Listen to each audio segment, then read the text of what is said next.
আল্লাহর খাঁটি বান্দাকে, আল্লাহর খাঁটি বান্দা যে আল্লাহর সমস্ত আদেশগুলো মানে, আল্লাহর হুকুম আহকাম দুনিয়াতে মাইনা চলে, সেই হলো আল্লাহর খাঁটি বান্দা।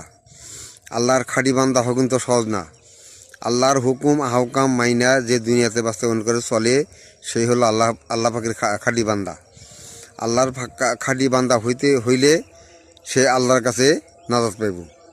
আল্লাহর খাঁটি বান্দা হইলে আল্লাহর যত হুকুম আছে, নামাজ কালাম রোজা নামাজ হজ জাকাত, এগুলো সব সম্পন্ন করে চলতে হবে, এগুলো সব আদায় করতে হবে।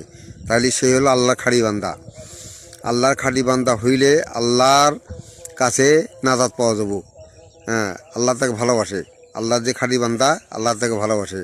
সবাই তো আল্লাহর খাঁটি বান্দা হইতে পারে না ভাই। এই দিনে কি সবাই কি আল্লাহর খাঁটি বান্দা হইতে পারে না? সবাই আল্লাহর খাঁটি বান্দা হইতে পারে না। হ্যাঁ, আল্লাহর খাঁটি বান্দা হইতে আল্লাহ যত রকম হুকুম আকাম দিছে, যত আদেশ দিছে, সমস্ত আদেশগুলো মানতে হবে। শুধু আদেশ মতো, আল্লাহর আদেশ মতো জীবনযাপন করতে হবে। সেই হলো আল্লাহর খাঁটি বান্দা। ভাই, আমার কথা যদি ভালো লাগে তাহলে সাবস্ক্রাইব করে দিন।